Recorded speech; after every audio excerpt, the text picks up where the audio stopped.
So, are you going to give me both barrels? You're not going to hold back at all. Me? Yeah.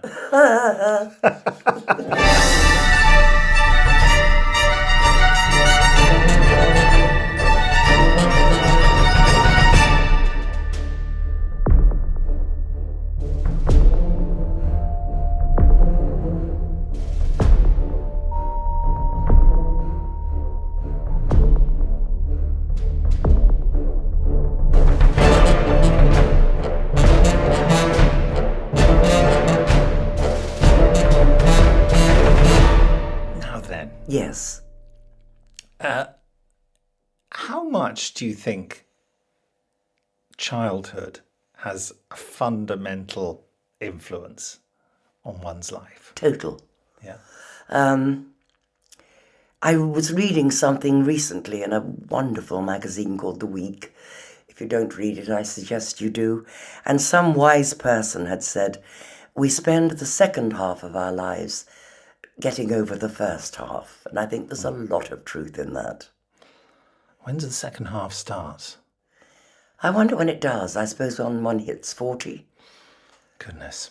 Yes. On that sobering thought, let's go. Now, what sort of child, it's a very leading question, I know. What sort of childhood did you have? Well, I wouldn't want to go through it again, if I put it that way. Does it give you some idea? Yeah. Yes. You want details? Yes, please. Since we're here. Since we're here. Well, my mother left when I was 16 months old. So that obviously had a huge impact on my life, because I think it's probably the greatest rejection a child can have. She didn't want me, so she left me with my father. And then I lived with my father, but also with a foster family who had their own child when I was 3 years old. And obviously my foster mother favoured her own child.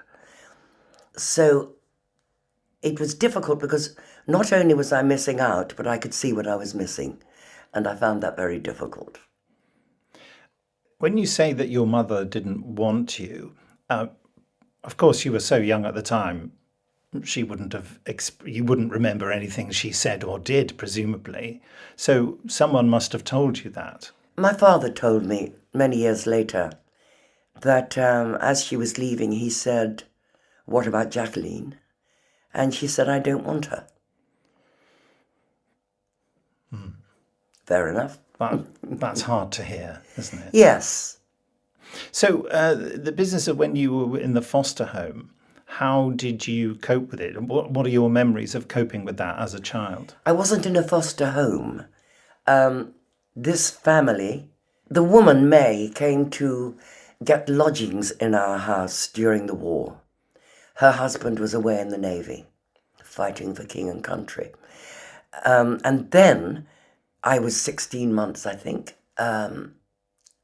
My mother left, and May said that if her husband agreed, when he came out of the Navy, they would all live with us, and she would act as my foster mother. So that's what happened. And how was that? Well, as I think I said earlier, I was sent away when I was 3, and no one told me why. I went to stay with my Auntie Wynne, which was lovely because she was very kind to me. But when I came back, May had had her own child. So I felt, I think, that not only had I lost my birth mother, but then my position with my foster mother had been usurped. You noticed the difference with the way you and the other child were treated? I mean, are we talking about cruelty, or is it just thoughtlessness? What? She was a woman of no imagination, by her own admission. Maxine was definitely favoured, and I still to this day have tremendous resentment about it. You know, I'd have to get up on a Saturday morning to do all the shopping while Maxine stayed in bed and read comics, damn her. And then I'd come back and prepare the meal and we were supposed to, one of us afterwards, Sunday lunch, there's always a lot of grotty pans, you know. One was supposed to wash and the other was supposed to dry. And Maxine would frequently disappear, so I had to wash and dry. And this offended my sense of fairness very much. So it was things like that, really. But you were unable to do anything about it, really. No, I couldn't do anything about it. She also used to threaten me with my father. So I grew up with a great fear of him, and I didn't really know him. And now he's dead and has been for some years. I think about him a great deal and wish I'd had that relationship with my lone parent. As you got older, did things change for the better or worse? I mean, how, progressing into teenage years, what happened? I think progressing into teenage years, it got probably worse, because when I went to RADA at the age of 17, aged 18, I had a breakdown and was in a mental home, which suggests that things had come to a head. And because I'd been educated in a convent, I use the term educated very loosely, the combination of the Catholic crap, which is how I saw it, and tremendous repression by my father, just exploded in the end. You went to RADA, so where did this spark of wanting to perform come from? Originally, I wanted to be a ballerina, doesn't every little girl?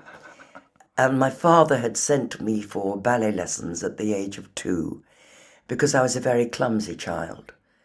Now that astrology is much more acceptable, if he'd known then that Sagittarian children are actually very clumsy, it might have helped. But he sent me for ballet lessons. Also, I was born left-handed and forced to become right-handed, so I had never been quite the same since. But I had a wonderful drama teacher at the convent. She was a lay teacher. And she couldn't be an actress herself. She was quite wonderful because she had very bad eyesight, so she couldn't see across the stage without her glasses. So, with great generosity, I thought, she decided that as she couldn't act, she would teach.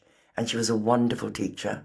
She saw that I had talent, and she nurtured it.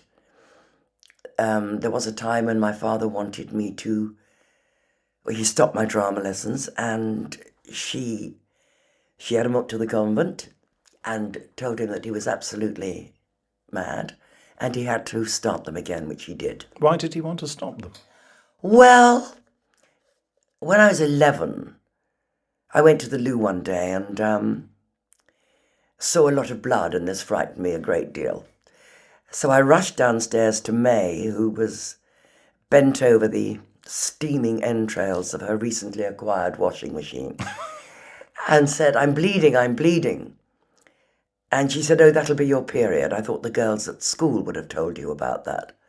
"Yes, I know." And I thought, "No, Mommy dearest, that was your responsibility." So she gave me a sanitary towel, and I got on with it, basically. But only a couple of months later, I left a used sanitary towel wrapped up in the bathroom instead of putting it in the boiler, and my father found it. And it made him so angry, he took me out into the field at the bottom of the garden and gave me a good whacking. And I think years later, when I talked to my psychiatrist about it, it was the evidence of my womanhood that he couldn't cope with. So I know. Why? Actually, I was just saying, wow. Darling. It's incredible behaviour, Isn't it? It is.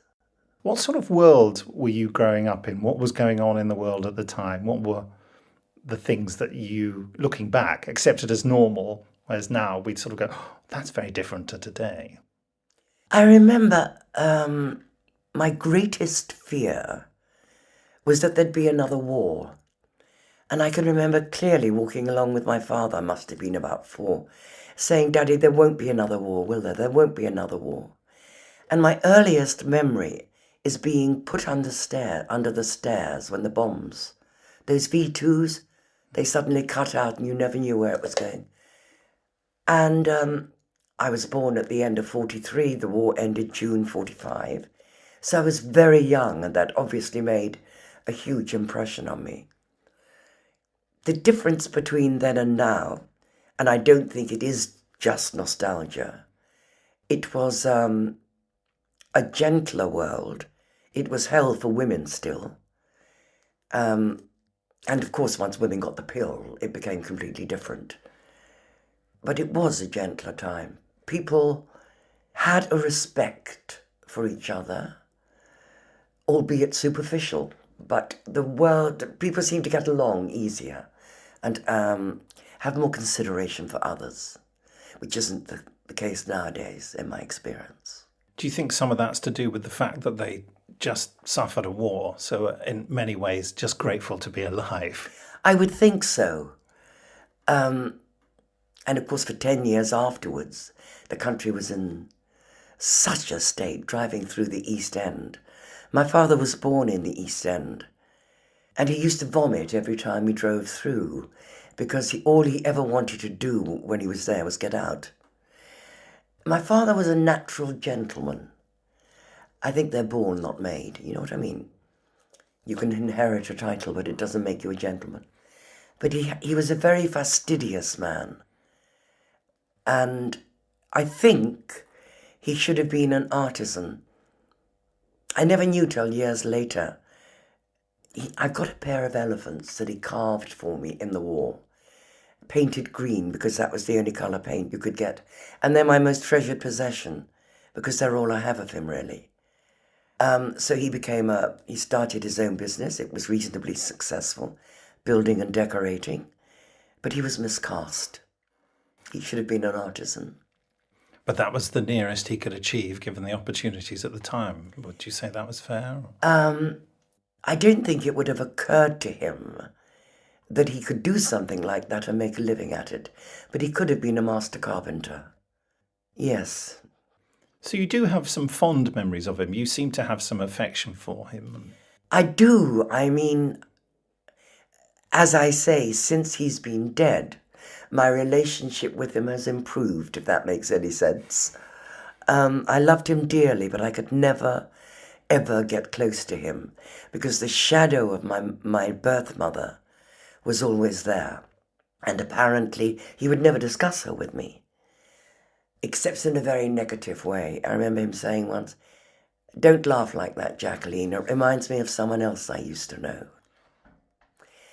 He came into my bedroom one night. He drank a great deal, and he was drunk. And he sat down on my bed, and he was crying. I suppose I must have been about 12. And he said, "Don't ever let me down. I've been let down by a woman once, and I couldn't take it again," which is a bit of a responsibility to put on a young child's shoulders. Yes, actually, my childhood was fucking hell, wasn't it? It's interesting the thing you said about your father there, it not occurring to him that he could do the thing in his life that would fulfill him. And yet, in some way, it did occur to you. Not till years later. Right. Long after his death, I think. How old were you when he died? When he died? Oh, he died in about 92.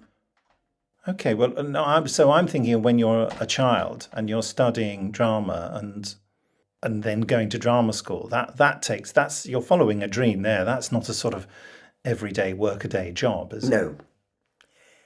No, not at all. But there was nothing else I could do, basically. Most actors will tell you that. And because I'd wanted to be a ballerina, but didn't have the talent, it was very easy to make the switch from ballet to acting, because they both involved a stage. And I think I was desperate for attention. Seems reasonable. Was really, wasn't it? And there you are, you go to drama school, but shortly afterwards you have a nervous breakdown. Can you talk me through that a bit, if you dare? Well, it was at the end of my third term, I think. Trevor Nunn, who was doing his first job at the Belgrade in Coventry, was doing a pantomime, and he asked John Fernald, who was the then principal of RADA, if he could let him have 3 students to be fairies. And I was one of the students chosen. I shall never forget that gig. It was 61, and that was the coldest winter in living memory. And we couldn't afford heating. Oh! I hate the cold. And I was not a well girl. And I was on Valium at the time, I think, and something else. And I was having hallucinations. And one night in the interval, my worst fear, I mean, in those days, was cockroaches and spiders. Right. Having just spent 10 years in Africa, I've learned to come to terms with that. And they were coming out of the mirror at me. So I took a handful of pills, not to kill myself, but to make them go away. And collapsed, I'm afraid, in the middle of the third act and woke up in the Warwickshire Mental Hospital, having my stomach pumped, which wasn't fun. And there I remained for, I think it was about 6-8 weeks. Never worked for Trevor Nunn again. Not so much as a phone call or a bunch of flowers.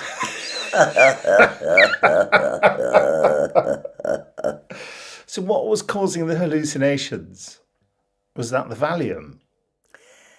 It could well have been. I don't know. No one ever ventured an opinion about No. what was causing this? No, they phoned my father and said I'd had a little breakdown. And so the family journeyed up to Warwickshire. And when they let me out, the psychiatrist said to my father, she does need further treatment. And my father refused to let me have it. Why do you think that was? I think that was because he was in denial, didn't want to accept he'd got one very fucked up little girl as a daughter, you know. So what, the treatment was really going back to RADA, was it? I went back to RADA, having missed half a term, and I arranged it myself, saw a psychologist for about 6 months, and then he stopped working at the clinic where I was receiving the treatment on the National Health and went to, he lived in Golders Green, and I saw him then on a private basis. That took quite a bit of awareness by you to actually seek the treatment. Given that your father was denying there was any problem, that was quite, presence of mind there of you, don't you think? I knew I was in big trouble. I knew there was something not right, and I suffered from dreadful depressions, which I think started in my mid-teens, and I wanted to stop having them. And did that treatment, did seeing the psychologist help? Not really. I continued to suffer from dreadful depressions throughout my life. I'm a lifelong depressive, actually. But about 10 years ago, I was put onto a rather marvellous drug, which I take on a daily basis. And it really changed my life. So thank God for medical aid, intervention. Well, because even now there's a relatively poor understanding about it. Yes. It must have been even worse back then. Oh, absolutely. It was hardly mentioned, really. So it's not the sort of thing, that my father would mention at a family Christmas. And I did feel very much that there was something seriously wrong with me. And I was quite right, there was something seriously wrong with me. But it was quite lonely. So how did you cope with that, when you were at college studying from day to day? I mean, did you make friends easily, or did you have good support network? After the breakdown, well, I remember many years later Tony Hopkins saying to me, you were always mad. So I had a reputation for being mad. That was very thoughtful of him. Wasn't it kind? I was in a mental home at the time too. Love and peace. I worked a lot with Tony at RADA. He was considered the bright hope of the boys, and I was considered the bright hope of the girls. And I managed to sabotage my career quite spectacularly. And Sir Tone, lives in Hollywood and is so rich he doesn't know what to do with himself. And I spent years on housing benefit and income support. Okay, well, let me find out why you were considered the bright hope, and then we'll go on to the sabotage after that. But, Okay. Why was that? Well, Tony did say to me once, he said, it was after we'd left RADA and we were doing a telly together. And he was going out of the BBC bar later, and he turned back and he grabbed me. And he said, "You have it in you to be the greatest actress of the 20th century. Don't you ever give in." Well, the 20th century came and went, and I remained hideously unemployed for most of it. And it was very, very difficult for me. I found it incredibly painful, the unemployment aspect of it, and feeling that I did have something to give as an actress, and it was totally frustrated. Fortunately, I'm over that now. But you said you sabotaged it. How did you do that, do you think? My career started off very well. 2 leads in Hammer movies, then a lead in a film opposite Jerry Lewis, which was hell. It wasn't hell, really. He was just a deeply unpleasant man and rather unprofessional. But the director was a man called Jerry Paris, who was quite wonderful. And he said to me, "When this film comes out, you are going to be so big." And I knew even then that I wouldn't be, because it was a crap film. Jerry Lewis wasn't good. It was the first film that he hadn't written, directed, produced and starred in for many years. He was just starring in this one. Right. And I think it was called "Don't Raise the Bridge, Lower the River," but anyway, it sank with no trace. Quite right, too. And that was the last lead in a feature I did. And I went to America because I got involved with Sammy Davis Jr., who I met while I was making the film with Jerry. And I suppose my basic problem is true of most of us. To a certain extent, I was looking for love, and wherever it beckoned, I would go. So I went to America and ended up answering Sammy's fan mail, so that fell through. And of course I had no self-esteem whatsoever, so it didn't occur to me to say, "Hey, this ain't on, sunshine, I'm off." You were just grateful for any I attention. was just grateful for anything, darling, any crumb of affection from the rich man's table. So what else happened in America? This was living in LA, was it? It was living in LA.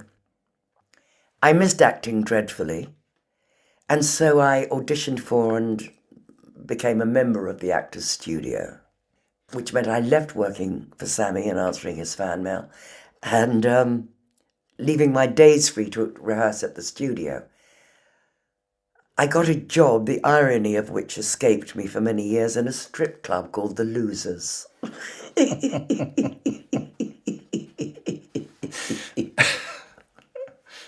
Oh, darling, I didn't strip. I was a cocktail waitress. Right. And we had to wear tights and a leotard. And what you should have done was worn stiletto heels, because they make your legs look good. And the punters had a 2-drink minimum. And the job of the waitresses was to get them to drink over the minimum. Mm-hmm. Well, I refused to wear these shoes, and you're supposed to tell them that you've got 3 children at home and your husband's left you, and I'm hopeless at things like that. I'm just hopeless. So I'd clomp around in these flat shoes and sold very few drinks over the minimum, if indeed any at all. And I think I was fired in the end. Couldn't even keep a job at The Losers.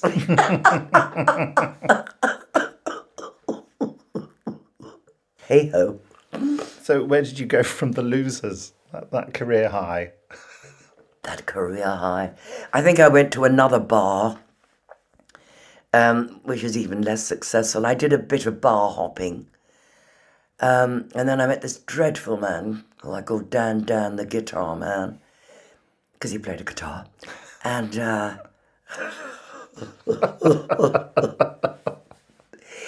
he was making a guitar for Neil Diamond. Neil Diamond. Neil Diamond. Yeah. And I remember he came to dinner, and we lived in this house. It was very modern. I hate modern houses. But it had a swimming pool. And Dan, guitar man, had 6 children by his first marriage. And so he needed a pool for the children. And in the kitchen, they were painted, the cabinets were painted a dreadful orange. And I stripped them all down laboriously. And I remember Neil looking at them, and they were back to original wood, which I thought was all right. He said, "And what colour are you going to paint them now?" Oh, darling, no soul, you see. And then I came back to England with Dan, the guitar man, and we rented this amazing house, 16th century farmhouse. I forget where. And he ran out of money, which didn't take him long. And I was trying to run this huge house with a very temperamental uncle, which was the only heating. Very, very cold. And the coalman ran out of coal. I can't tell you. So he hadn't got any heating. And I decided, finally, that I had to leave this man. So he was away doing something with his guitar, and I did a moonlight flit. The next day, apparently, Katharine Hepburn knocked at the door. She was in England, and she was passing, and she saw this amazing house, which it was, and came in, and the boys showed her around, and I would love to have met Katharine Hepburn, but there you go.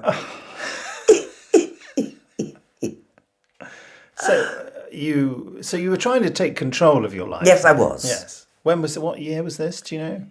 I would have been about 27. If I was born in 1943, you work it out. I'm no good at He was maths. early 70s. Okay. So what happened next?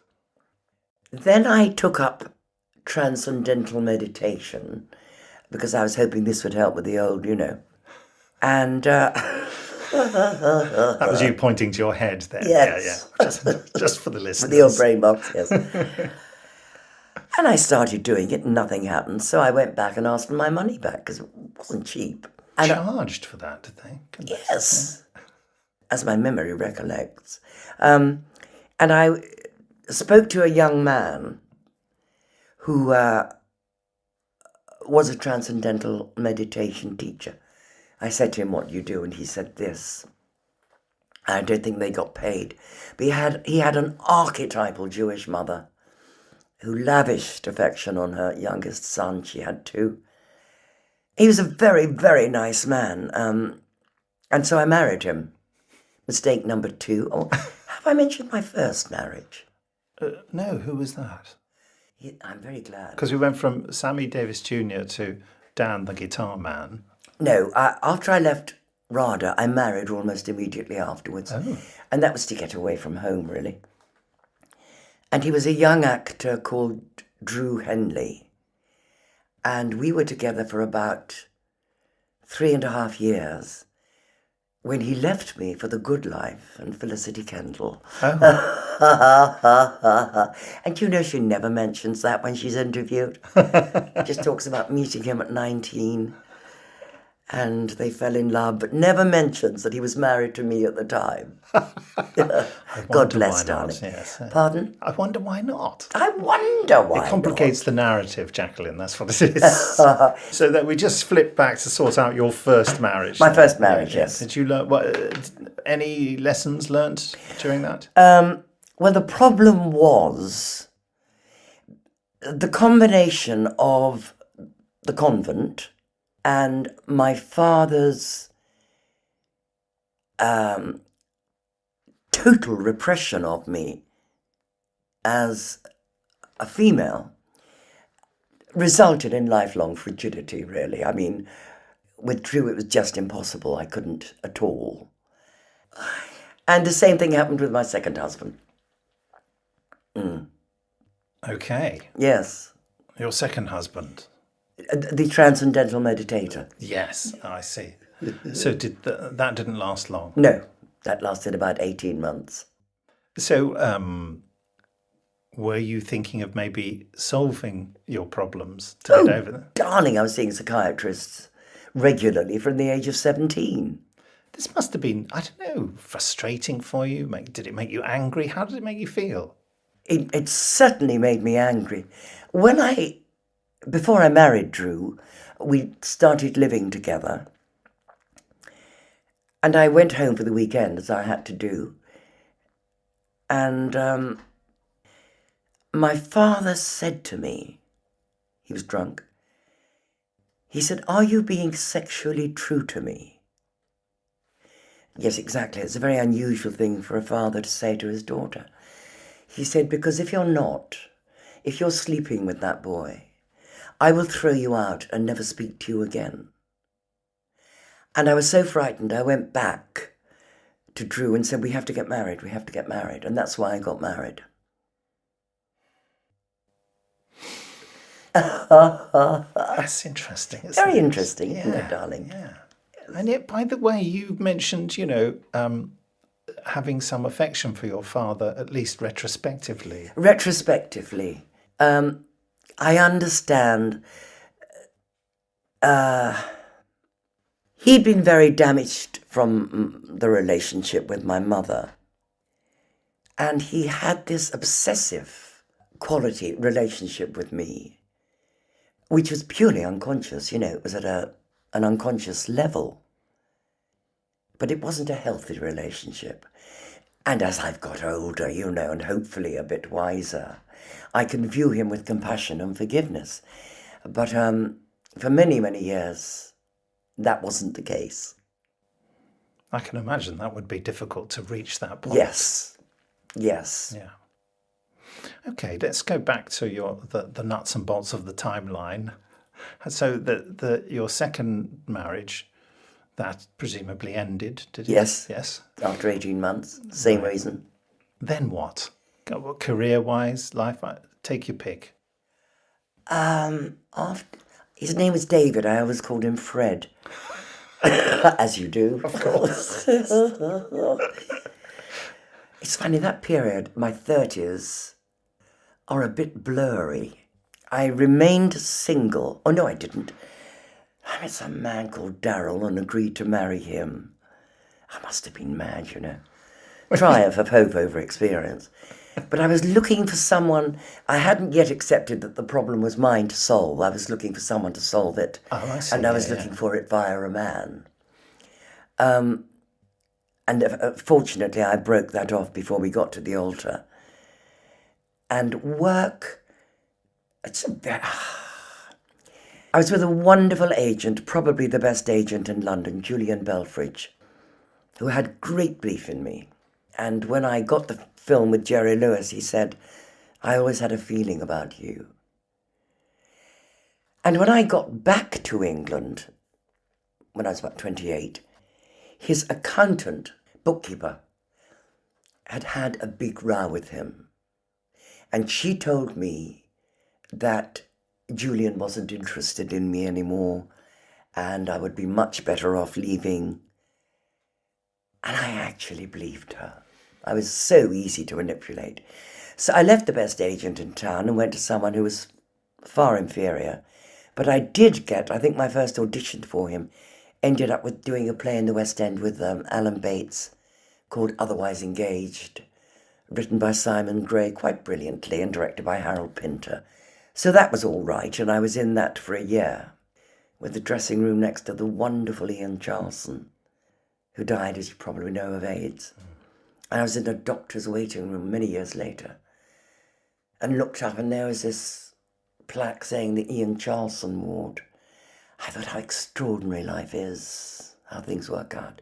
So anyway, I was still married to Fred, David, when I did Otherwise Engaged. No, we were separated. He came to the first night, that was it, but we were separated. And I'd found a wonderful flat. Well, Fred found it for me, actually, on the old Brompton Road. Absolutely wonderful. And it was £18 a week because it was rent controlled and would have been for the rest of my life. And I could have passed it on to members of my family. But one day I was going out of the front door and this beautiful guy was coming in at the same time. And it turned out that he was American and he was over with the American cast of A Chorus Line. Gay. That never stopped me. And You like a challenge. well, I think I probably felt safer. You know, there wasn't going to be any, as one of my girlfriends described it, of that nasty, messy business. But I fell passionately in love with him. He was so beautiful. And he was actually in love with me. And we kept in contact, and then about 18 months later, I was doing Blake 7 by then, I went over to see him and stayed with him for a month. Now, I don't know if it was drugs, the combination of the two of us, or what, but it was the first sexual experience I had where I felt anything, because I'd felt nothing before, you know, shopping list writing in my head. And as a result, I had an orgasm. So I became completely obsessed with this man. I came back to England. And as I say, I don't know if it was the poppers, but oh, darling, no pride. I kept going over to America for weekends when I was doing Blake's. All my salary went on trips to New York. And I ended up the series £5,000 in debt. Darling, I've never had a head for money. And in the end, the only way I could pay back the bank was my wonderful £18 a month flat. The people that owned it, the company, wanted it back very much so they could sell it for an absolute fortune. And they bought me out in the end, I think, for £16,000. Dear Barbara Shelley, she lent me her mink coat. She said, just have it thrown casually over the chair or something so you look rich. So they think you don't need the money. So I got the money, left my beautiful home. I'd learnt to drive and I got a little VW, but I had no sense of direction and still don't. And I was going to stay with a dear, dear woman, Shirley Davis, who was a milliner, which is how I met her through work. And I had to hire a taxi, which I could follow. I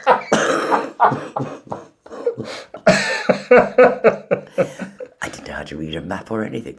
When I took my test, my driving instructor, he said to me, I want you to do an emergency stop. So I did an emergency stop, and he practically went through the window. And he said, right, now I want you to do your 3-point turn. So I started to do my 3-point turn, and he said, what? Stop! What do you think you're doing? I said, I'm doing my 3-point turn. He said, you're on the pavement. I said, I'm not on the pavement. I'm in somebody's garden. Which apparently you're not allowed to do. And he said, I said, when you drive like that in life, I've seen people draw into people's driveways, you know. So I'm just doing what you do afterwards. Failed every question, I think. So, I mean, I can see why you went to the US every weekend to get a sexual experience that you've been denied Yes. for many years. I think, a lot of people, if they, were earning, would probably do that. I don't think that's actually entirely unreasonable. No. That may say more about me. He wasn't always terribly thrilled to see me. So And they were unannounced. Absolutely. He'd come home and find me sitting on his doorstep in New York after he'd just spent an evening at the baths You know about the baths in New York? No. Gay. Oh, I see. Darling. Activity. Activity. Yes. Various activities. And I'd beg him to make love to me. I'd beg him. And he did, and it was an absolute disaster. So I think it was the poppers, because we didn't use poppers that time. Oh, well, do you see the mistake you made? I see the mistake I made. Still, it was nice of him to try. So, yes, we sort of leapt forward there where you were talking about, you were doing Blake 7. You see, my recollection of, watching telly and stuff is that you popped up in all sorts of things before Blake 7, didn't you? Yeah. So things were going well career-wise, were they? When I got back from America, I suppose it was all right, but it certainly wasn't the career I could have had and You were should sort have of had. playing the damsel of the week in, things like, Danger Man or The Saint, things like But that. that was all before America, Oh, was it? darling. Right. Was that all vital experience for you, doing that kind of stuff? Yes. Yeah, I loved working. And working with Patrick McGowan. I mean, I found him such a wonderful actor. Such an intriguing man. Tiny part, darling. But didn't matter. I was just out of drama school. What other actors did you encounter along the way who you have memories of working with? Could you say that again? Yeah, other actors you Yes. worked with at that time before you went off to LA. Have you got any memories of particular performers you enjoyed working with? No. No one stands out in my mind. So, leading up to Blake 7 then, how come you got that part? What had brought you to the attention of the producers of Blake 7? Very strange. I was working at the English-speaking theatre in Vienna, which was a nice gig. And my agent rang and said the BBC were making a new sci-fi series and they'd offered me a part in it. There wasn't time to get a script to me. So what did I want her to do? And as it meant getting off the plane and going straight into rehearsal, and this had never happened to me before, I said, take it. So I accepted it. And it was for one episode. And my hair was very short then. I mean, not nearly as short as it is now, but apparently it was very avant-garde for its time. And I was playing the Supreme Commander, so they wanted to dress me in a safari suit, jackboots and a helmet. And I said, well, if we do that with this haircut, we might as well cast a man. Why don't we go in completely the opposite direction and make her very feminine? So the way she behaves is as a contradiction of the way she looks, which is soft and feminine and all that, which I thought might give it some danger. And fortunately, they agreed. And then I was asked to stay on for another 4 episodes, and then I was written into the whole series. But I only did 29 episodes, I think, out of the 52. But you must have made an impression then. Do you think it was because of your performance that they wrote the character in I more? would think so, darling. Definitely because of the performance. I was quite good. Yeah, I think we all think that. How did you conceive of the part? Because was it all from the script? I mean, it's interesting that they allowed you to modify the approach to the look of it. I know. It's amazing, actually. The only reason I was offered it is because Via Lorimer, who was either producing or directing or both, wanted Mary Miller, an actress called Mary Miller, who was with me in Otherwise Engaged. Mary wasn't available, and so he thought of me because I'd been in the same show. I mean, it was as bizarre and random as that. So that's how I got it. And they obviously liked what I did. I found it quite interesting because it was the opportunity to create a character from scratch, not playing something that hundreds of other actresses had played in the past. And in those early days, what was it like when you first met the rest of the cast? Did you instantly get on? It was interesting because I was the baddie and they were the goodies. And that separation seemed to exist with our relationships. I I got on very well with them, and I mean, they were very kind to me. And Jan Chappell is a lifelong friend. I've known her since I was about 18. But I remember once they were going out for a boys' night out, and they asked me. And Jan went up to them and said, I thought it was a boys' night out. And Paul Darrow said, yes, it is. A boys' night out in Jack. So they obviously thought of me as one of the boys. And we had a very good evening. So I did get on well with them. So quite a close-knit cast? Yes. Yes, everybody liked each other. It was a very happy company. And I think that showed in the relationships on screen, which is one of the reasons I think it was so successful. Were you managing to do other work while you were doing Blake 7? Because it wasn't in all of the episodes, were you? I don't think anybody offered me any. And by the end of Blake 7, I'd got a reputation for being so difficult that I didn't work for a long time afterwards. Well, how did that reputation come about then? It came about for a number of reasons, I think. I was seeing a real psychiatrist then. I'd finished with the other one. And I'd gone to see my doctor and said, I think I have a brain tumour.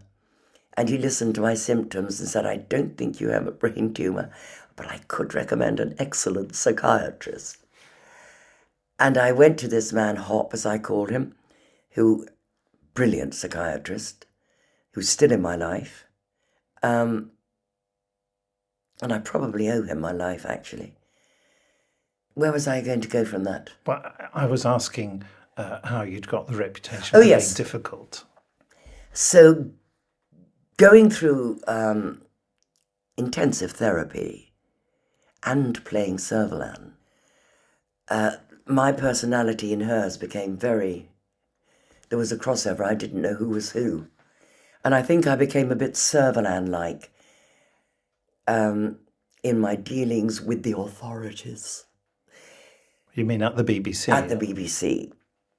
But in the penultimate episode, I didn't appear in the last one, as I'm sure you know. We had a director called Victor Ritelis, who was quite wonderful, the best director we'd had on it, I felt. And we became great mates. He came to dinner one night. He said, I couldn't believe it. I'd heard these stories about you, which said you went directors for breakfast. And I arrived, and there's this quiet woman sitting in a corner, always knew her lines, was always there, always word perfect. Where did this reputation come from? And I said, well, you knew what you were doing, and I had great respect for you. Whereas with a lot of the directors, I didn't feel any respect at all, and I wasn't clever enough to hide it, you know. And Paul used to say things to me like, when you have an idea, Jax, you've got to put it in such a way that they think it's their idea. I've no idea how to do that, you know, no idea at all.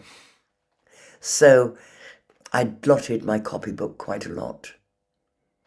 And I think that's why I wasn't in the last episode. Do you think you weren't suffering fools gladly? Does that sum it up, how you felt? I didn't suffer fools gladly, if at all. But there would have been a much better, more diplomatic way to handle it. Why did you think you had a brain tumour? Because of what was going on in my head, I thought that must be the explanation. But it wasn't. It was just simply because I was so fucked up. And what you said, you got an excellent psychiatrist who you still know now. What is it that makes a good psychiatrist then? Because you've experienced a few, have you? He was a very interesting man. After I'd been seeing him for a while, I started studying to become a psychotherapist so I could give something back, you know. Everybody on the training course was therapist. I was the only psycho, you know what I mean? Psychodrama.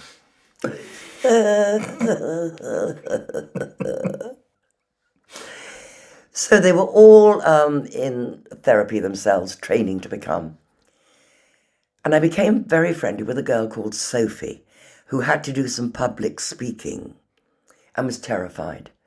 And she asked me if I would give her some voice helps, of course. So she used to come over and we'd talk about her psychiatrist and my psychiatrist. And she couldn't believe the relationship I had with mine. I mean, I'd hug Hop as soon as I got in there, and he'd always give me a hug. Very, very kind to me. He gave exactly what I needed. And I knew he was always there. I knew I could ring him at 3 o'clock in the morning. And because I knew I could, of course, I never would. And Sophie was seeing a Freudian. I was seeing a Jungian. And she couldn't believe the relationship that I had with Hop. One day she came round and she looked dreadful. I brought her and I said, Sophie, whatever's the matter? And she said, well, last week when we were talking about our psychiatrists, you mentioned yours by name, and your cuddly Jungian and my austere Freudian are one and the same. Oh, goodness. I know. She was totally freaked out by it. I couldn't stop laughing. And I rushed off to Hop. I said, how did she been going into him for months talking about this girl's psychiatrist? And he said, well, I had a Freudian training, but a Jungian analysis. So my approach is eclectic. And Sophie arrived, shook his hand and said, I want an orthodox Freudian analysis. He said, fine, lie down on the couch. And that was that. What is the difference between the two? I'm fascinated to know. Well, as far as I'm concerned, it's that Jungian is much more holistic. Jung was concerned with the spirit of the person, the spiritual side, much more than Freud was. And he used to sit under this enormous oak tree, I think it was, in his garden in Switzerland. And the night he died, there was this massive thunderstorm, and there was lightning, and the tree was rent in two. So he sounds like quite a guy.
Whose suggestion was this, Jacqueline? Well, I said I was being facetious.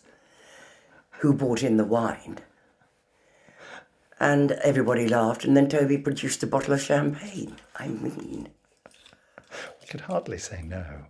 It will add a whole different flavour. It will, you see. I think conversations of this intimacy require alcohol. Do you know what I mean? Yeah. Thank you. Here we go. Beautifully done. Have you eaten anything today, I had a bit of breakfast. darling? Oh, and I had a donut here. I realise I'm holding this. I should hold it like that, shouldn't I? But I'll just Do drop what it. you fucking like, darling. Just pour the fucker.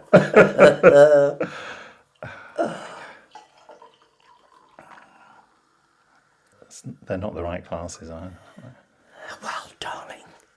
I can't see what I've done. My very focus. Not far off. Yeah, is that all right? Well, I suppose it'll have to be.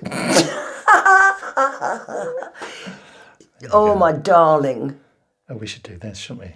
Oh, yes. There we go. Cheers. Cheers. Thanks, Tobes. The gods. I always do that. I'm just recording the bubbles. That's it. That'll do. Darling. Very nice. I've completely forgotten anything. Darling.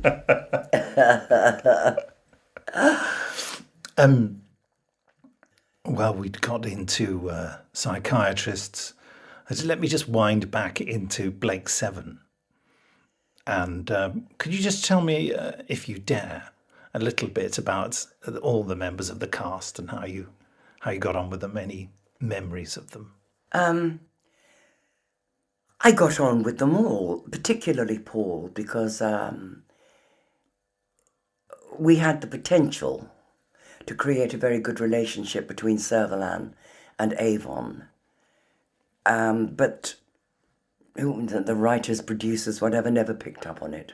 So we were both a bit peeved about that. There were hints of it, though, weren't there? Yes, but it should have been developed. There was that wonderful scene where we kissed and then he threw me on the floor. So masterful. But that was as far as it went, and it would have been much better if it had developed from that, but it didn't. Tell me, will you take me through the rest of the cast? Can you? Jan Chappell I adore. Sally Navette I got on very well with too. I never knew Michael Keating very well. Gan, I didn't know him at all. I think he died. He did. And Peter Tottenham, of course, playing Aurak, was dear. That's all I'm going to say on the subject. Okay. Oh, Gareth. Oh, Gareth. Yes, Blake. Gareth. Well, he was only in it for 2 series. Apparently, this could be apocryphal, Sean Phillips said to him, "What are you doing wasting your time in sci-fi?" And he left and went back to the RSC or something. And, of course, Stephen Pacey. Darling Stephen Pacey. I adored that boy on sight. Still do. He's so funny, so charming. I mean, he drips charm. I knew later, I'd moved to, I went into work one day and Stevie said to me, "Darling, you're looking very perky." I said, "Stevie, I'm so excited. I moved over the weekend." And he said, "Oh, how lovely. Where did you move to?" I said, "I moved to a houseboat on Cheney Walk." And the colour drained from his face. And he said, "I live in a houseboat on Cheney Walk." I said, "Stevie, I'll be the girl next door." He said, "If you were the girl next door to me, I'd move." I was, and he did. Was that the real reason he moved? I hope not. While he was still there, I remember going round one night with a bottle of champagne and knocked at the door and he opened it. I said, "Stevie, I can't open my champagne." And he said, "Oh, poor baby." Lovely, lovely, lovely man. I just wonder whether when you were making it, because, Blake Seven has kind of gone on and on for you, hasn't it? How soon after it finished was it clear that, you might be spending quite a bit of your life talking about it? I'm not sure, because I remember once when I was here doing a big finish and Jan Chappell was here, and she said to me, "Do you ever think that when we were old age pensioners, we'd still be talking about Blake Seven?" No, of course we didn't. It's quite remarkable. And it's getting bigger. And what's your relationship with it like? Do you embrace it? I embrace it. Yes, I do. I'm very grateful to it. I mean, I wasn't for a long time. You weren't for a long time? No, because I wasn't very happy at that time for other reasons. And so Blake's became sort of intermingled with that. But now that time has passed, I'm very grateful to it. Very grateful to Servalan. She did me a lot of good. And I'm personally not quite so familiar with Blake Seven as I am with Doctor Who. Sure. So with people who've I know you've appeared in Doctor Who, but people who've appeared in Doctor Who, they end up having sort of favourite anecdotes that everyone say, oh, the one about the... Do you have a repertoire of particular Blake Seven anecdotes? Not one. Not one? What do you say at these conventions then? No, I don't know if I can tell you this one. Well, I think we've been quite brave. We were on location, and my room was next door to Stephen Pacey. And I met him the next morning in makeup. He gave me a very old-fashioned look. I said, what? He said, you had a good time last night, darling. I said, what do you mean I had a good time last night? He said, come on. He said, I got the room next to you. I could hear everything. I said, what are you talking about? I was on my own. He said, Jax. I said, oh, I know what you mean. I said, no, I wasn't with anyone. I said, I was pleasuring myself. You think that was loud? You should hear me when I've got company.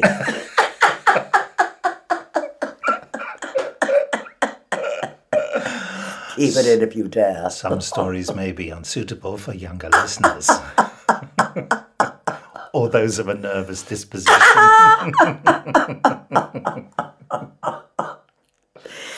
That's my only Blake Seven story. That's the only one you ever tell. It's the only one I've got, that's and I think it's rather a good one. Yeah.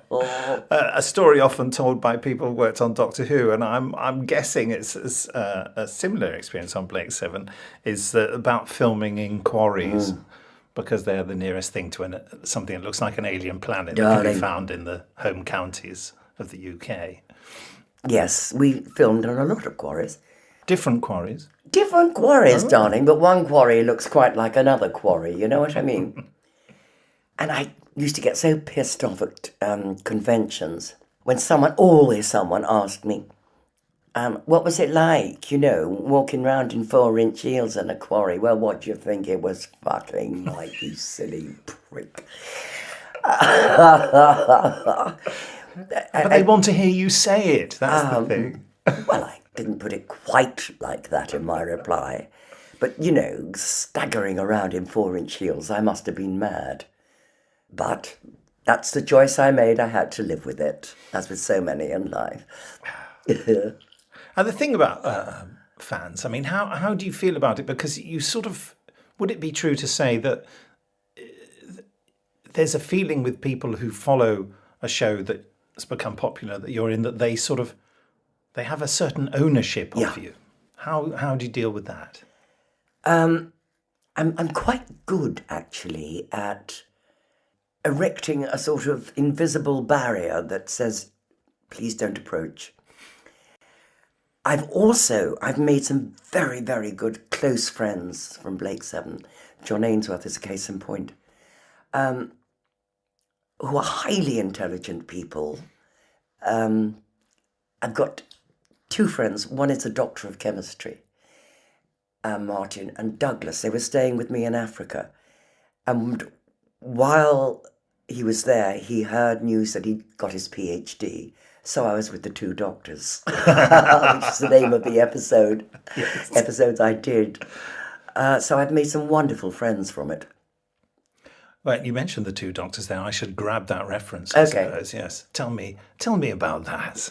I loved it because it was the first job I'd done after Blake's, and I think I'd been out of work for about 18 months. And I flew over sitting next to Colin Baker, who I absolutely adored, highly intelligent, very funny, and we got on like a house on fire. And for the first 2 days I didn't work because I wasn't originally cast. The actress who was going to play my part was ill, so I inherited not only the part but her costume. Wouldn't have been my choice, but there you go. And my wig didn't arrive. So I spent 2 days sitting by the pool with Pat Troughton. We were in Seville. Until eventually I was sent to a barber in Seville. And he made me a wig because mine had got lost. And how were those 2 days? Wonderful. Yes. Pat was very entertaining. Again, a highly intelligent man. So we spoke quite freely. and had a lot of laughs, and then the others would come back from filming. It was one of the hottest times of the year, trust the BBC. Leather fucking costumes, rubber costumes, those poor, what are they called? Servalan's lot. Oh no, it was it was Doctor Who. But Well, they had some Sontarans, didn't they? that's who it was. Having to rush around. As soon as they put makeup on me, I'd start sweating. The eyelashes would uncurl. Oh, remind me to tell you another eyelash story. So it was not good planning, but I did have fun. You were working with Fraser Hines as well, weren't you? Did he do any of his famous practical jokes? Or was he just too intimidated by you? Darling, I doubt if anyone's intimidated by me. The funniest thing I ever heard him say, I find it incredibly funny, when we were in the studio, doing the studio stuff. And what was I? An androgam. That's right. And apparently I wanted a bloke. So I said to whoever it was I was playing opposite, I want you to make me an androgam. And I heard Fraser say, I don't think we've got enough milk.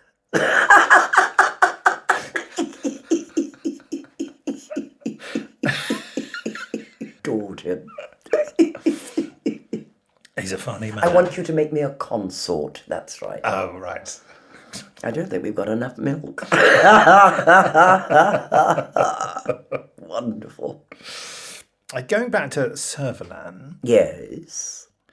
how do you think she influenced your career? Good or bad? Probably bad. Because I played her so well. I mean, And also I got this dreadful reputation for being difficult, which I probably was. It didn't do me any favours at all, really. Isn't it interesting, I think anyway, that, that's a leading question, that in television these days, when someone's played a big successful part, it just means they can go on and do anything. Absolutely. But very much in the 70s, it meant that people would think, well, that's all they can do. Yes. Or they were frightened the public wouldn't be able to. Exactly. Yeah. Exactly. I'm sure there was an element of that too. Talking of that time, though, I mean, there probably weren't that many really strong female parts around. No. And things sort of have changed a bit anyway. Do you think that Servalan was one of the things that helped to change that in television? I think she was the prototype for that, because certainly after she got rid of Travis, she was working alone, and she was the first woman to do that. So she was quite, what's the word I'm looking for? Influential? Or? Something like that. Yes. We were talking about how surprising you maybe have found it talking about Blake 7 years after you've done it. But then, of course, you've come back and done Blake 7 again for Big Finish. Tell me about how that came about. Because Big Finish decided to make some CDs of Blake 7. So that was how it happened. And I'd love to play her again. Now that I'm so many years older, I'd love to. She's such a wonderful character. So I've enjoyed that. And how was the approach made? Because I don't actually know. Yes, you should, darling. I don't. I have other people who do those things. Quite right. I guess it came through my then agent. Yes. And what's it been like coming back and doing more of Servalan on audio? It's been lovely, and I hope to do more. But I mean, I would do anything to work for Big Finish. If I did nothing but work for Big Finish until I died, I'd die a very happy woman. Wow. You're wonderful. That's a nice thing to say. Thank you. And you've just recently started doing something for Big Finish, playing the character of Cardinal Olistra. Yes. Tell me something about that, because this links into someone who's a almost lifelong friend for you. A lifelong friend of? John Hurt. Oh, me? Yes. Yes, darling. Oh, it's wonderful to be working with John. He's one of my favourite people in the world. We've known each other for years, and it's a joy. It really is. My first job when I get back to England is working with Sir John. I know. Tell me something about your friendship with him and when you first met him. And We first met at RADA. I remember when I first saw him. It was in the canteen, and he was with his best mate, Ian McShane. And I looked at John, I've told him this, and I felt very frightened of him. And I think it was because it was like looking in a mirror. I saw aspects of myself that I hadn't quite owned. Do you know what I mean? And then my first job was a play called Watch Me, I'm a Bird by James Saunders, telly. And it was John and Ian and my then husband, Drew, I forget the other actor. And I was playing Girl in Cafe. And my poor husband, didn't dare tell me he'd been up for this, for a part in it and got one of the leads. I was dreadful. When I found out, I was smashing things, hurling dinners against the wall. So ungenerous. But that was my first job with John. Then we didn't work together again until White Mischief in Africa in the mid-'80s, I think. it was a film, yeah. Yes, the film. And since then, our friendship has just grown and grown and grown. And he and his wife, Anwin, have been so kind to me. 3 years ago when I was here having cancer for the second time, I'm not one to do things by halves, I stayed in their London flat for the 11 months of my treatment. What a friend, you know. I adore him and I shall see him tonight and I can't wait. He sounds incredibly generous. He's incredibly generous, both as an actor and as a man. And Anwin, his wife, is very special. And I think she's the best thing that ever happened to him. She loves him for who he is, not because he's Sir John Hurt. You know what I mean? And that can get a bit in the way. She's a wonderful woman. She takes great care of him. She's highly intelligent and one of those people who can do anything. Absolutely anything. She's a brilliant pianist. Incredibly practical. That combination of practicality and... what's the opposite of practicality? Intellectual? Or... She's very practical, but also very, not emotional. I can't find the word. It's probably the champagne. I will remember it and pop it in. Bishop said to the actress, yeah. But that business of loving someone for who they are, isn't that the key to love? But I think real love, true love, requires great maturity. And most people, when they marry, myself included, are far from that stage in life. And by the time you get to that stage in life, you realise that you never want to do it again. Yeah, and yet some people manage, don't they? Some people manage. They get married young and they spend their lives married. How do they do that? It depends on the age group, I think. My age group, you married and you stayed for life, you know. I said to my father once, after my mother left, she told him, he married her because she told him she was pregnant. So he married her. And then on the top deck of the double-decker bus, they got home from the ceremony at West Ham Registry Office. She told him she wasn't pregnant.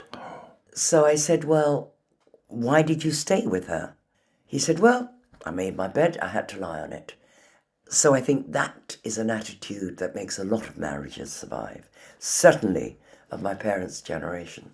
And talking of that, when we were mentioning your childhood and your relationship with your father, and sort of with your mother, what discoveries have you made over the years? What have you unravelled? Anything? About your childhood and its effect on who you are. Can you ever solve something like that? who was the man who wrote The Path Less Travelled, The Road Less Travelled? A very famous book of its time. And he really starts off by saying, if you have lost one or both of your parents, usually the mother, he doesn't put it quite this way, but basically you're fucked for life, because it's virtually impossible to overcome that. And I would agree with that. It's something that I have come to terms with. I've accepted it. I cannot change it. But my life would have been so different if I'd been loved and had security. And that's true of so many of us. Have you found a way of getting round that now, or do you think you're still suffering because of that? I'm very self-contained. I'm very good at being alone, living alone. I'm blessed with the most wonderful friends, really wonderful, who've been a family to me, and I know are there for me because they proved it time after time. If I'm as good a friend to them as they are to me, I'm thrilled. Now, let's just wind back on some very prosaic things. You say that the Two Doctors was the next job after Blake Seven. Tell me what happened after the Two Doctors. Not a lot. I think I did then a pantomime, which was a combined Doctor Who Blake Seven, really. Ah, yes. Although I think I was the only Blake Seven. John Nathan Turner used to do it every year. And I remember I came down on a swing to the Blake Seven theme music. Well, I was in a different show. I was playing Ophelia, and I got this long. And he wanted it to be camper than Christmas. I told Gary Downey, who was his partner, that I couldn't sing and I couldn't dance, which I couldn't. And I ended up doing Tap Your Troubles Away. And one of the papers described me as no mean tapper. So how about that, darling? But I've never done pantomime since. That was enough. Darling, 2 shows a day. Please. You were lucky it wasn't 3. I was very lucky it wasn't 3. I know. Darling. And after that? Obviously you thought, I'll never do that again. Yes. No one ever asked me, so it wasn't a problem. And when would that have been? In the 80s? It would have certainly been in the 80s, yes. 1980, I want to say 4, 5. Yes, I think like you're that, right. Yeah. It was about then. And after that, I continued to get little bits in tellies here and there. Nothing exciting, nothing to write home about, and long periods of unemployment. And what was your view of yourself then about what you were doing in your life? Did you have a plan? I never had a plan. It never occurred to me to have a plan. So I was very passive, if you like. Life happened to me. But I remember I'd gone to Ireland to stay with John and his then wife, Jo, and celebrated my 50th birthday there. And I came back to Cornwall. I was living in Cornwall in one room above the grocer's shop. And I wept and wept and wept and thought, how did this happen to me? How did this girl who was so talented end up absolutely broke, living in one room in Cornwall above the grocer's shop? But that's what had happened, and I found it very difficult for quite a long time. So how did you get past that? Basically with a lot of medication, and I'm amazed that I didn't commit suicide, because I've sat there with the pills in my hand more than once. But a close friend of mine said to me when I was talking to him about it, he said, "You'll never commit suicide." And I said, "How can you be so sure?" He said, "Because you're too proud."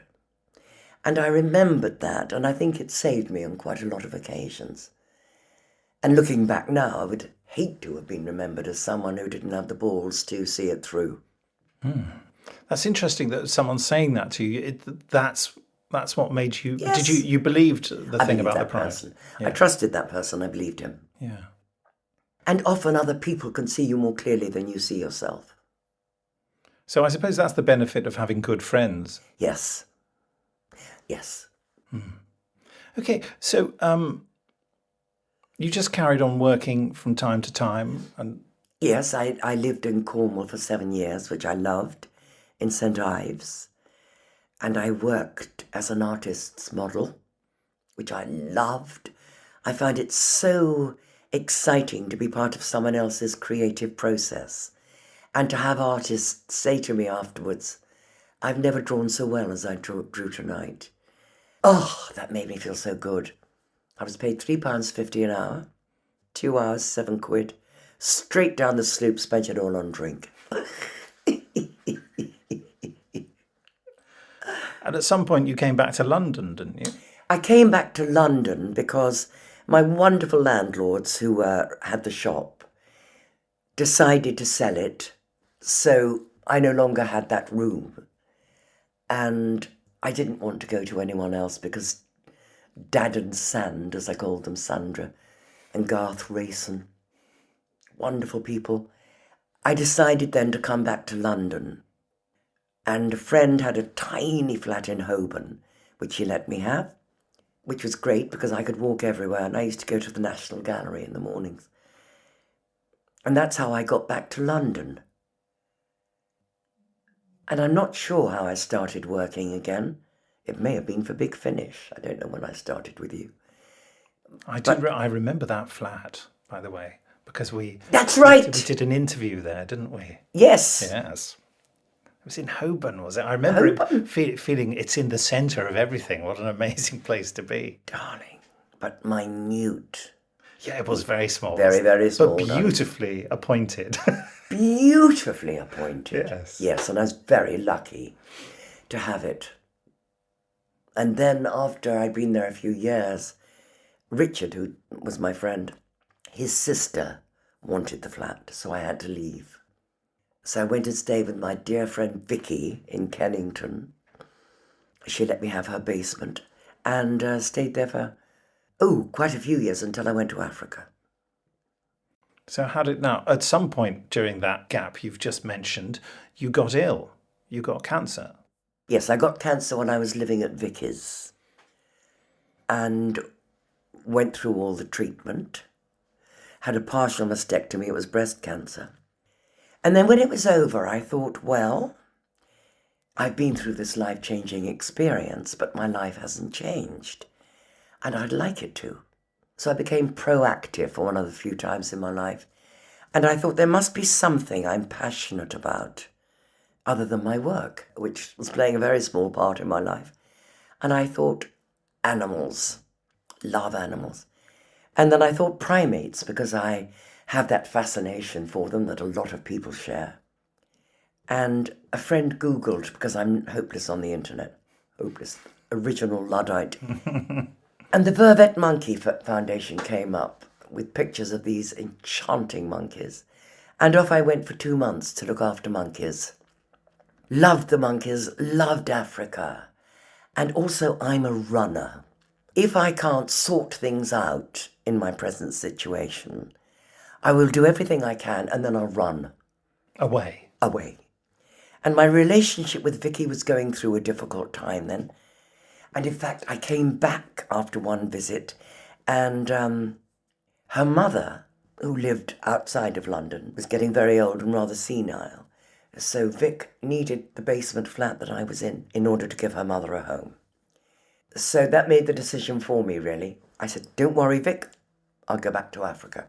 And that's how I got to go back and stay in Africa. I was going to ask you about coming back to England and the difference between England and Africa. Obviously, there is a huge difference, but tell me something of that.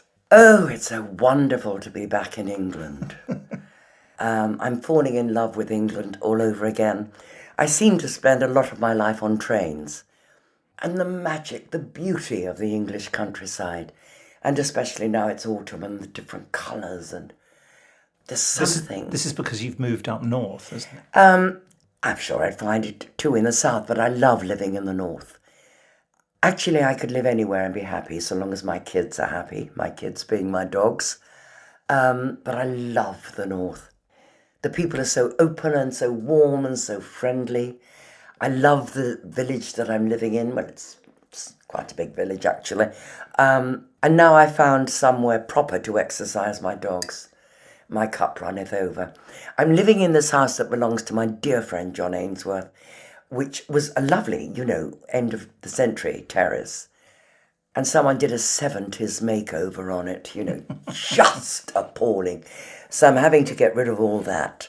But I'll get there in the end. I love making a home. It's my favourite thing. And, yeah, your kids. My kids. The dogs. My babies, yes.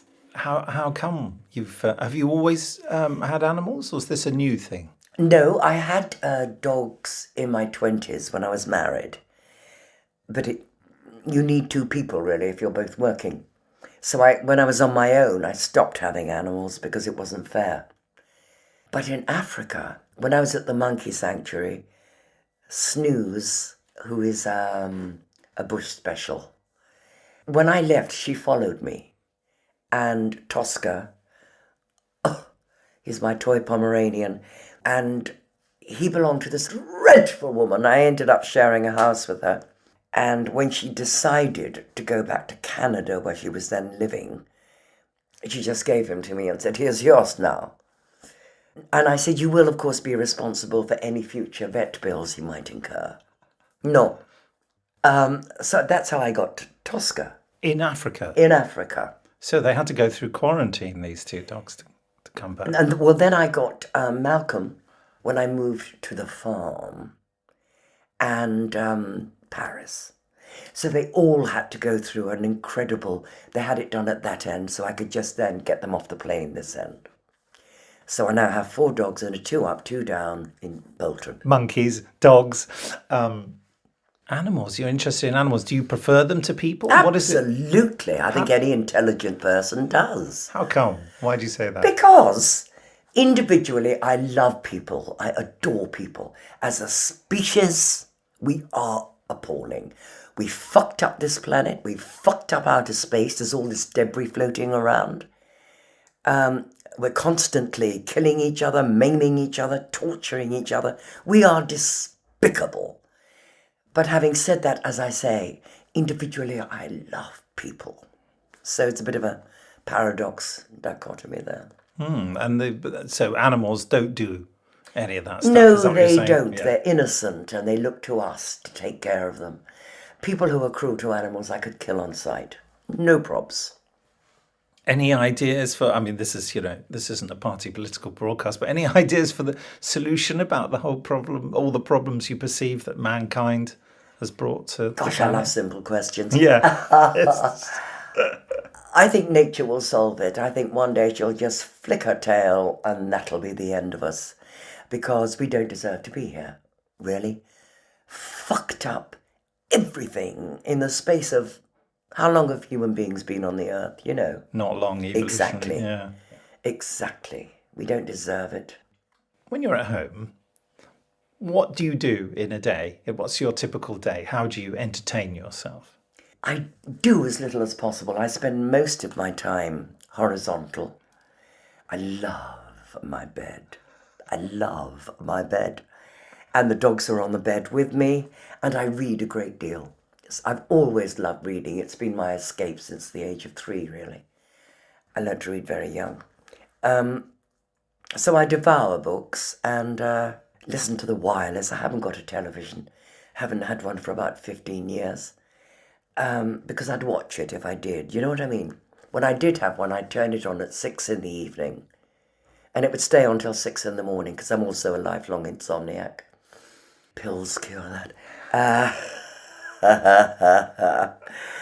So long as I've got my kids and a roof over my head, I'm happy. What sort of books do you read? Particularly living in Africa, my taste was very eclectic, you know. I could go from Aldous Huxley to Agatha Christie. That's a lie. I've never read Agatha Christie in my life. But I believe I should. And the Zanin Library, considering it was a small town and they were catering to both Afrikaners and English readers, was pretty good. I love biographies. And I did read one of Aldous Huxley. He's had so many. Maria Callas. I can't remember. The mind's gone. But I love biographies. I love reading about the lives of people who warrant a biography and what makes them tick. You know, love that. So would you say you're more of a non-fiction person rather than a fiction person? No, I love both. I love both. Do you reread stuff that you've read before, many years before? Do you revisit books? Sometimes, like with Jane Austen, I reread Pride and Prejudice recently, which I absolutely adored. But only with classics, really, would I reread. But I love modern literature, women particularly. And in the interests of painting a picture for the listener, you wear a dressing gown during the day, even when you're out? Always. It's not obviously identifiable as a dressing gown, but you're quite keen to point it out to people as well, aren't you? Well, I think it probably is identifiable as a dressing gown, but I don't care. I've just never seen the point. Putting on a nightdress to go to bed, getting up in the morning and taking it off, and then having to put clothes on, and then coming home and having to take the clothes off and put a nightdress on again. So I keep it simple. I just keep the dressing gown on all the time. I love dressing gowns. It looks very beautiful. It's good, isn't it? I was very pleased with that one. You must have different styles for different seasons. Yes, I'll have to get a summer one. I got this one when I was staying in Rye. Beautiful little town. It is beautiful. But I haven't got round to the summer yet. It was quite a long winter to get through up north. So this is a relatively new thing then, wearing the dressing gown? Oh no, I've worn the dressing gown for years.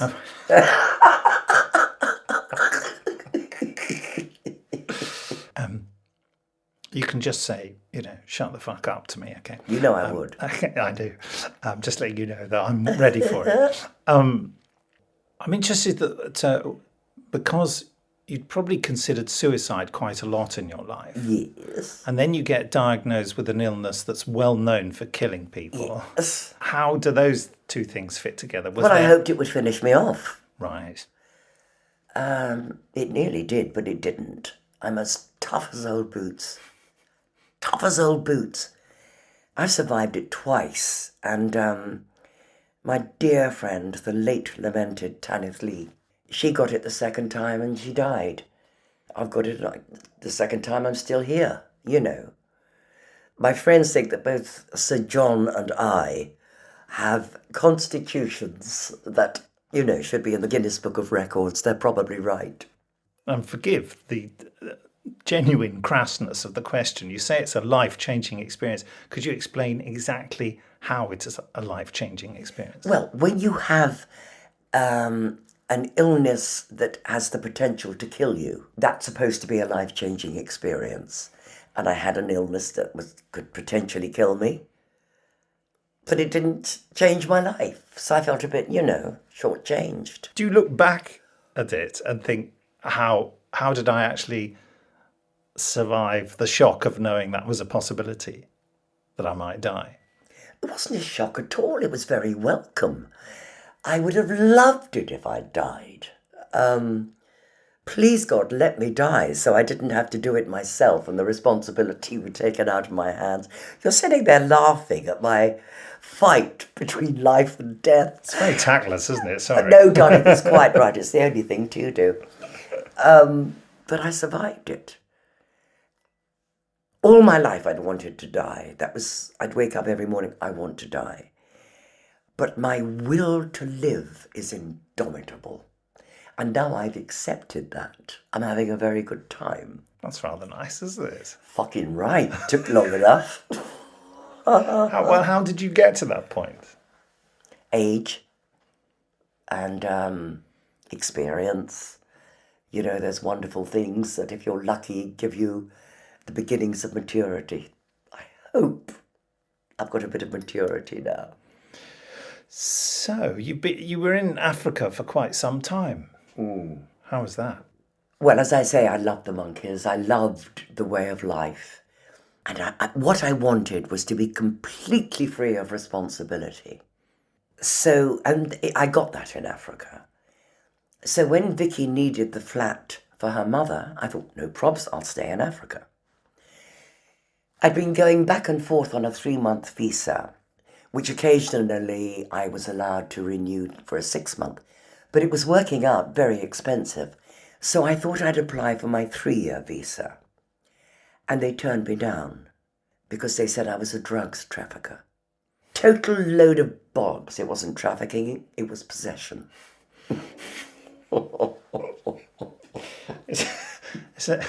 I was at Stansted Airport, I think it was, and I was going to see the parents of my friend Richard, who'd rented me the flat in Holborn. And because it was a domestic flight, I thought it would be like getting on a train. So I popped half an ounce of black into my handbag instead of putting it in my knickers, which I would have done if I'd flown. And as I was going through and saw that it was the same principle as if you were doing an international flight, I thought, oh dear, you are fucked. So my handbag goes through, and this nasty, officious little man opened it, pulled out the half ounce of black and said, "And what, madam, is that?" I said, "That, darling, is cannabis resin." I thought there was no point, the game's up. I was immediately arrested and taken to a police cell. And the policeman recognised me, which was fortunate, I'm sure. Great Blake 7 fan. So they locked me in this police cell whilst they phoned the CPA, is it? Crime prosecution? Oh, yes, the Crown prosecution. Crown, yes. To see if they had to charge me, and they did, because it was just over the amount for personal use. And I remember he came and pulled back the thing in the grill, you know.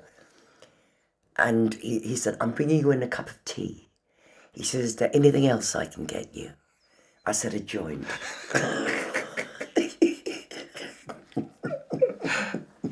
Presumably he didn't bring one. Eventually they let me go. And he was so kind, because I'd missed my flight and had to get a new ticket. And he took me to the airline desk and he said, "This is Miss Pearce, who's been helping us with our inquiries." So it made me sound like I was giving evidence to help them. Some sort of supergrass. So I got a free ticket. And he said goodbye to me and he looked at me and he said, "You're a girl, you are." Yeah, so does that bring us more or less up to date? Darling, I've no idea, to be perfectly honest.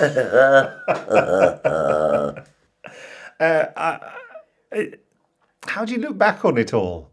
I do sometimes look back on it all and think, how the fuck did I survive my life? But I did, and I'm delighted to have done so, I think. Do you have any guiding principle which has got you through? Unto thine own self be true. Actually, I'm a great believer in that. I try to live my life with as much integrity as possible, to be kind to my fellow man, and that seems to work for me. I mean, I could have ended up bitter and twisted. I'm just twisted, not remotely bitter. What does the future hold for you? Any ideas? Darling, I've no idea at all.